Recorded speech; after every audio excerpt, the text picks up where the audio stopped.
Greetings and bienvenue, Midnight Crew. Thank you for returning to this broadcast, and welcome to new viewers joining us for the first time. If you like a video, then feel free to subscribe. I'll go. OC. 15 years old. Big fan of horror movies. Read that there is going to be a horror film event in the city and that a few theaters will be showing some classics on the big screen. Ask my parents to take me. They say no. Cut a deal where they will drop me off at the park and ride near our house, and I will take the bus into the city, but I will only have a short amount of time to movies. Because of bus schedule on the weekend. Have to go before sunset. We'll miss the big crowds 9, which is great. I plan to go see the original Dracula and then go nearby to see the Wolfman. I hop off the bus. I got off 3 stops too early. The schedule was all weird because of an arts festival, which I didn't know. I figure I will walk the rest of the way. Go 2 blocks, see a theater that I don't know. The marquee says Invasion of the Body Snatchers. Wow, I love that movie and didn't see it on the list. Walk over. The movie starts in 10 minutes. I buy a ticket. Turns out it is the original and the remake. Back to back. Sweet. The guy who takes my ticket is dressed up in an usher's costume. Must be for the movie event.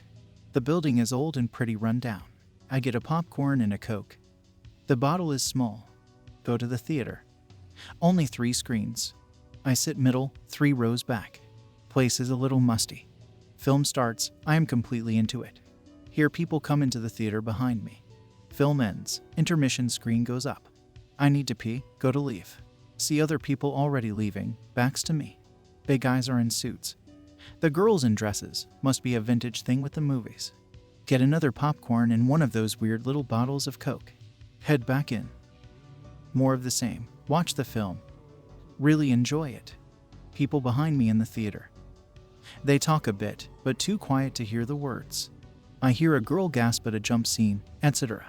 Movie ends. Everyone else is already leaving. Old guy waiting with a broom to sweep up. Head back to the bus stop. Take the bus back to the park and ride. Mom picks me up. Told her I had a great time. Really enjoyed it. Tell her the films I saw. She hadn't seen them on the list, either. Get home, talk to Dad. He's glad I had fun. Watch some TV. Go to bed. More. Next weekend I am talking about the movies again. And just say you know, I had never been to the Rivoli Theater before.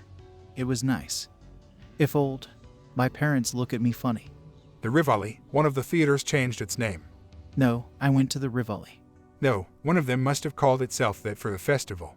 Maybe, but then why don't we ever go to the theater in Washington? There isn't a theater on Washington, not since they tore down the Rivoli years ago. At this point we were all confused. My parents swear there hasn't been a theater on Washington since the year I was born and they tore down the Rivoli. I know I saw a movie in an old theater on Washington. I explained to my dad 4 to 5 times how I got off on the wrong stop. The route I took, and he agrees that that would take me to where the Rivoli used to be. I figure someone reopened it. No, we would know, etc. Finally, all of us frustrated, Dad throws us all in the car and we drive to town. Mom in the back, me in the passenger seat to tell him where I went. Drive to the bus stop and I tell him exactly how I went. Follow the directions.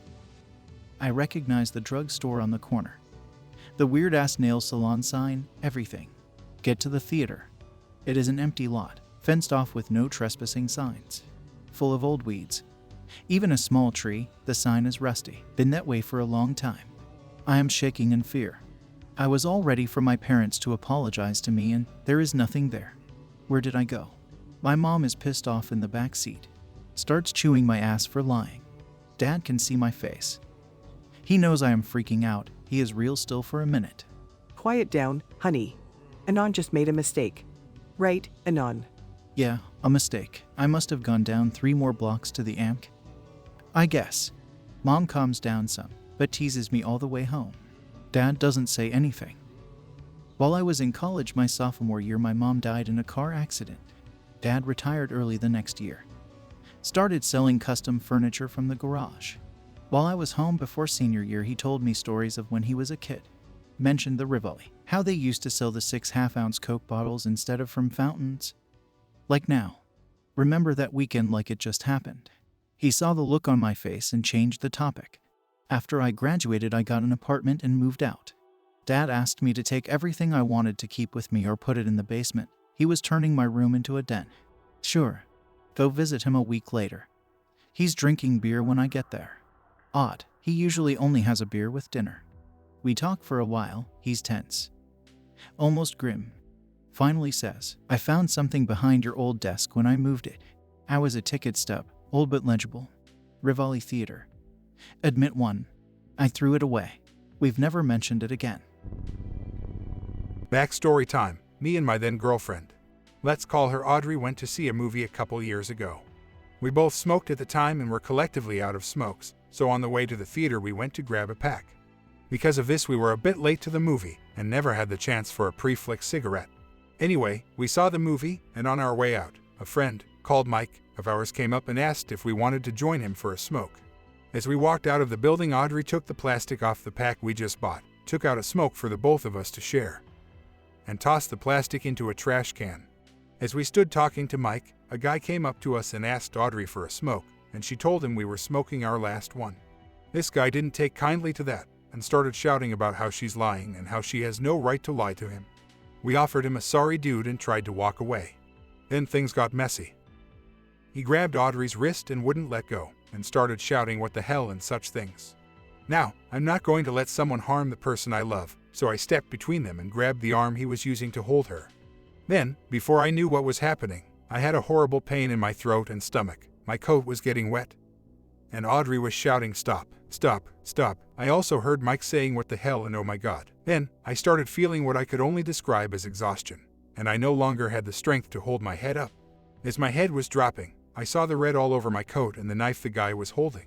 My vision started going black and sounds became muffled. As I felt gravity overcome me, I heard a single sound, coming from all around me, like it was the only thing that had existed. It was Audrey, calling my name for help, just once. The instant after I heard her, it felt as though the universe began to shake. A mid-range hum took over my ears, and all the black became a flash of blinding white. Then I was inside the movie theater, next to Audrey, with Mike apologizing for startling us so badly. We were apparently white as ghosts. He then asked us if we would join him for a smoke, and Audrey quickly declined. We left the theater without saying a word to each other. I decided to break one of my own rules and asked Audrey for a cigarette when we got in my car. She took them out of her jacket and put the plastic-less pack on the dash in front of me. I began shaking when I opened it and saw a single smoke missing. Audrey let out the most fearful scream I have ever heard in my life when we drove past a guy walking through the parking lot. It was him. She insisted she stay the night at my house. When we arrived at my place, we turned on all the lights and just cried in each other's arms. I asked her about it the next morning, and she confirmed it wasn't all in my head, but that was the extent to which we ever talked about it. And I'm sure this experience is what led to the end of our relationship. Things got too intense between us after this. Work at a movie theater. My primary duty is to close the building about 3 times a week or more depending on when they want to schedule me. Schedule is 6 to 2 a.m. But I usually leave earlier since no one's at the later showings most nights. It's Monday, usually our slowest day. Show up at 6, just smoked a Skinny J in the car and riding a mellow high. Feels good. Manager says we've only had 30 people all day and I should just do inventory right away. Okay. More nap time for me later with inventory being done. There's an upstairs and downstairs to theater. Start inventory upstairs where all the popcorns, soda cups are stored. Chilling upstairs doing inventory really slow. Still feeling good but tolerance is pretty high and that J is already wearing off. Spacing out contemplating if I should ask for a break to get some dinner since my manager on duty is chill. Sound of a breaker clicking snaps me back into reality. The breaker for Theater 4 and 5 is open and the overhead lights are flipped on. Want to freak out, but more worried about customers getting pissed that lights got turned on during their movie and I'll get in trouble. Jog over and flip off breakers. As I'm walking back to my inventory sheet to finish counting, I hear a small cough behind me. Freeze and get really nervous. Thinks to myself, don't freeze up. Act quickly and maybe you'll look intimidating. Whip around and see what looks like someone ducked behind one of the projectors. Great. This is why I carry a stupid survival knife with me everywhere. Grateful that I thought of that when I heard stories of people trying to sneak around the theater. Say get out from behind their man. I got a knife and I'm not good at making decisions when I'm scared. Hating myself for saying something so lame when the light switch flicks. Hear it from the door behind me and it goes black. Say, hey, who the hell did that? My general manager walks in. I didn't know anyone was up here. Sorry. Must have scared you. Apologize for freaking out. Try to explain what happened. He's not interested and leaves. Freaked out, but finish inventory while checking around nervously. Next 6 hours fly by. Almost 1 a.m. Last people just left. Shutting off projectors upstairs. Only one person in the entire building, on edge so bad. Every little creak and jingle makes me jump and grab for my knife. Last 4 projectors. Oldest one's in the creepiest hallway. Last one is in a corner by an old bathroom stall that's there because we used to have a Projectionist before we went all digital and he couldn't leave the projectors. Stupid ghost story about him that only dumb employees believe. The breaker room by his bathroom stall is the room he lives in cause no one ever has to go in there. So it's just kinda creepy. The door is ajar, happens a lot with no explanation. That's the only thing that ever really creeped me out before this. How no one ever has to go in there but it's open a couple nights here and there. Walk up and audibly say no. Stop it please as I close the door. Hear from inside the door. Don't forget the marquees in an older man's voice. Say nothing. Just sit there for a second in absolute terror before sprinting to the break room to punch out and run away. Now I'm that employee who's the only one to have had an experience. Feels okay. This is a real one. I might have shared it on here before. Working at a movie theater. Projectionist tells me the place is haunted. In particular, projectionists say they sometimes hear footsteps in the booth. An upper floor where all the projectors are. I don't buy it. The building is only as old as I am. Ghosts are supposed to haunt places with a lot more history than that, right? Anywho, I forget about it for a few months. Then I'm made a manager.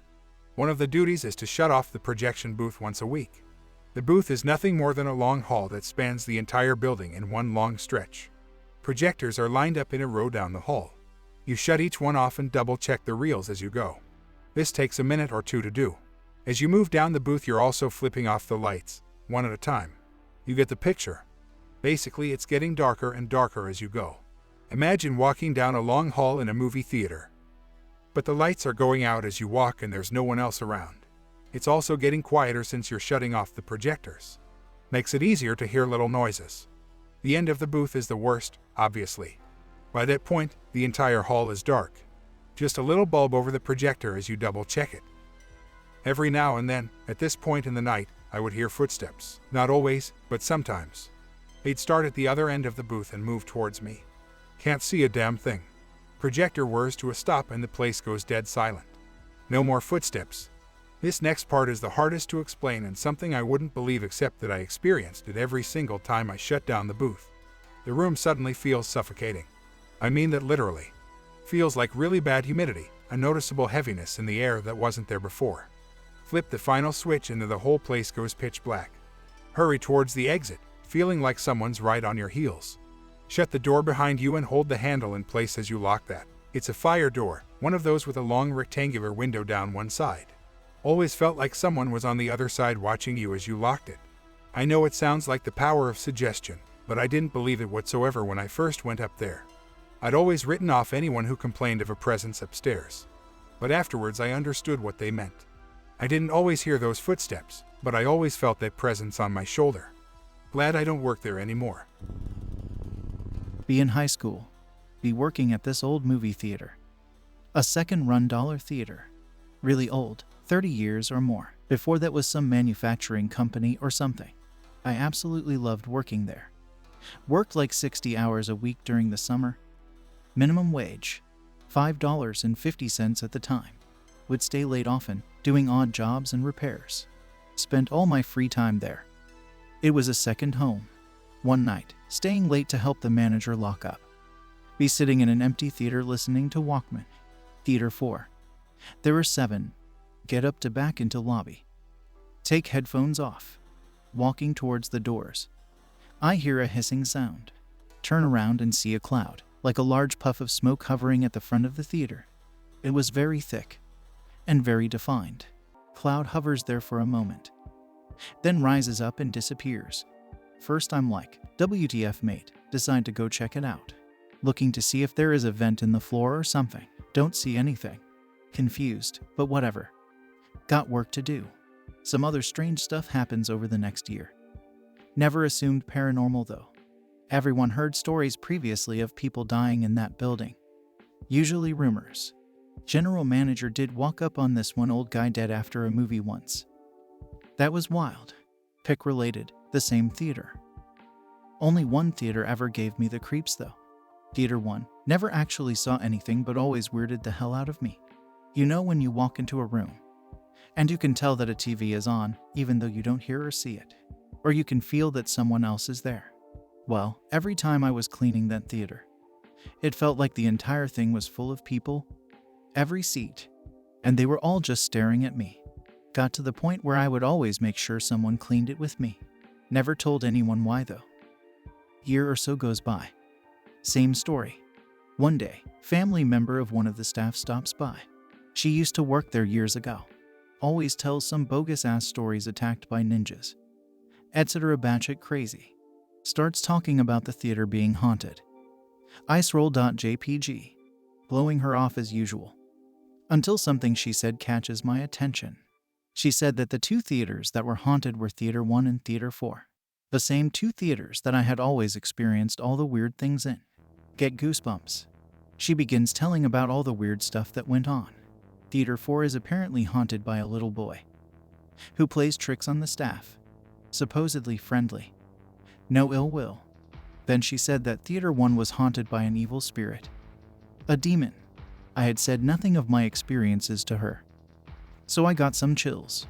Tells me about an attempted seance where things started getting weird. And everyone freaked out.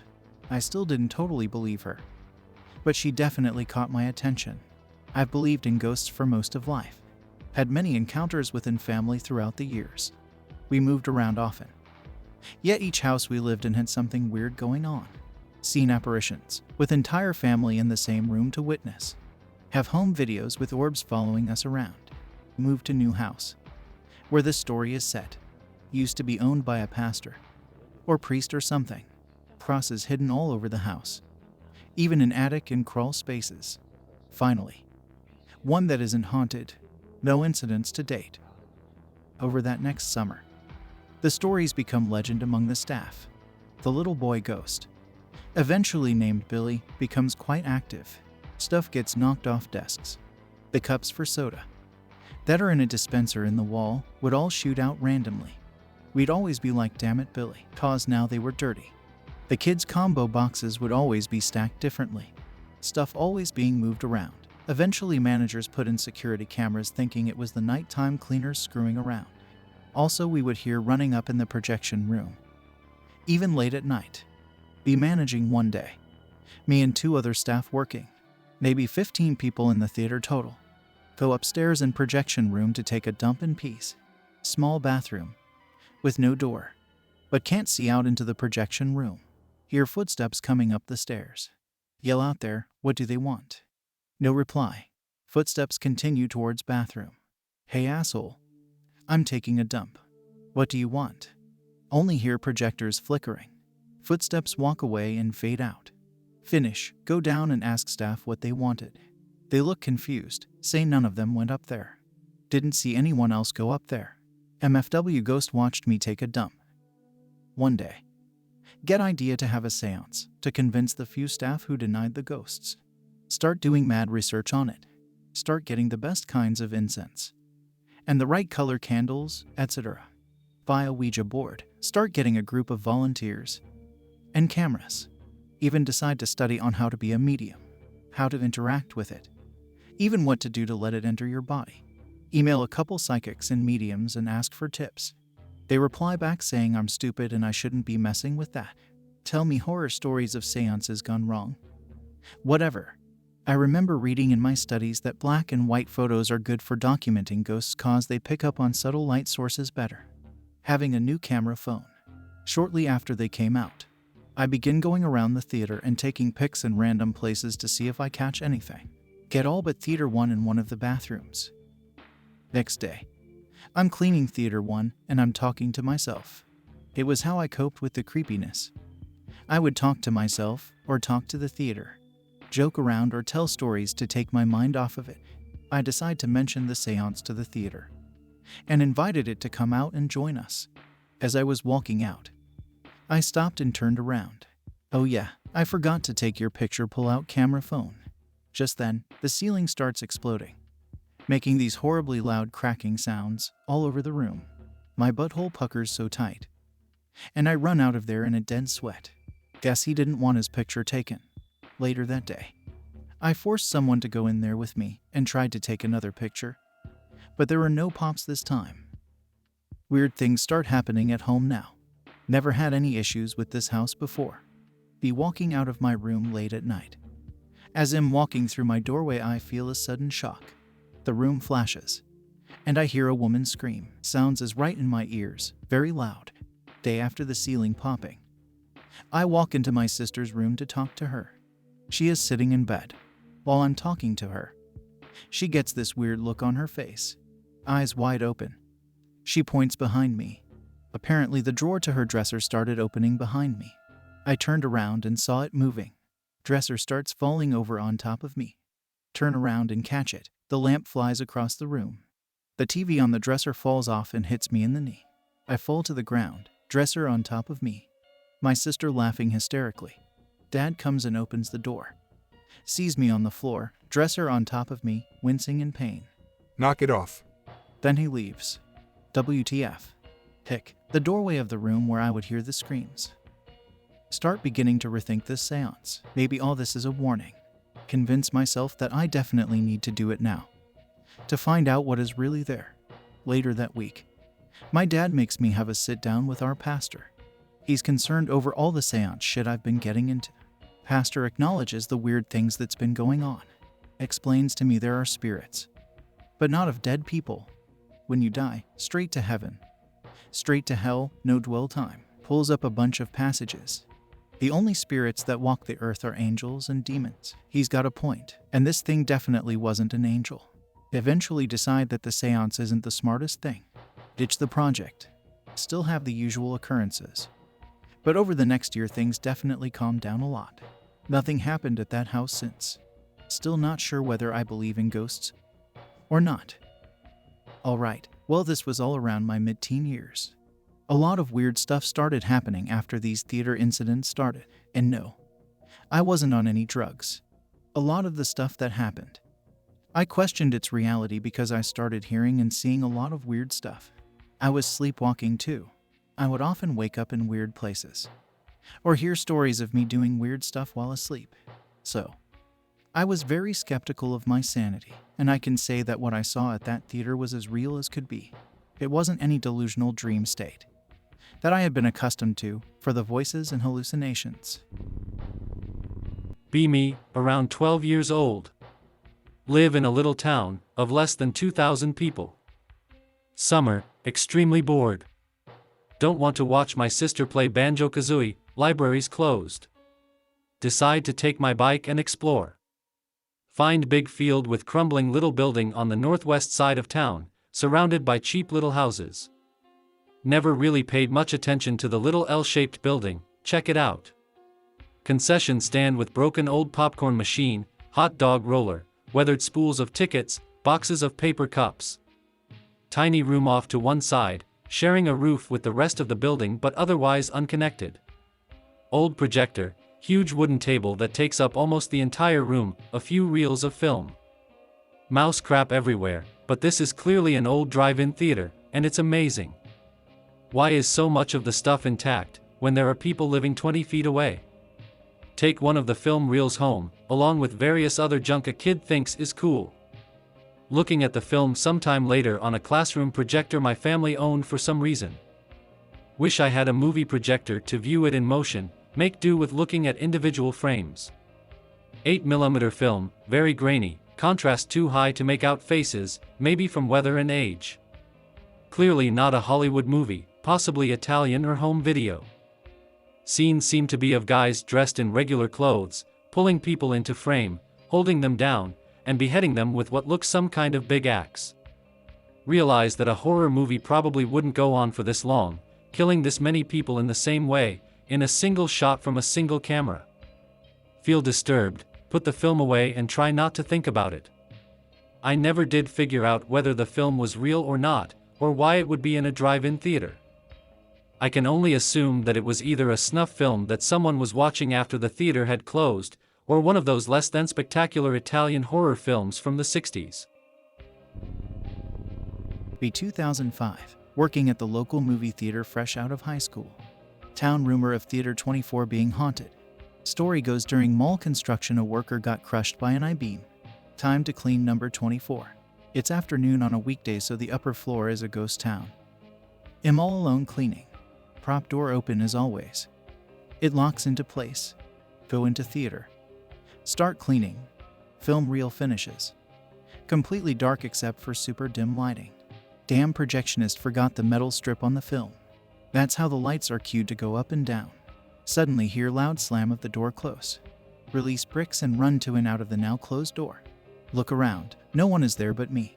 Puzzled, open door and lock it into place. As always it stays in place. No sign of letting loose. Unlatch it and let it close naturally. There's no way it could slam like that on its own. Nope.jpg. Leave and act like I cleaned the theater. I was also told of a few other stories from managers etc. Though I can't say any of them are real. 2 of them were cleaning the theater. Part of the cleaning job is to lower every armrest as you clean. They walk out to empty the trash and come back and all the armrests have been put back up. One guy claims they were cleaning the theater and when the film ended. Normally the end of the film will reel off and it'll make a loud screech, followed by a white screen. Then the projector shuts off. He claims it reached the end, then began playing backwards. I later became a projectionist and learned the ins and outs of all the hardware. There was no reverse that I was aware of. I hope that you enjoyed tonight's broadcast. If you enjoyed tonight's story, then please subscribe to the channel as more green texts will appear daily. A new broadcast will appear when the clock strikes midnight Central Time.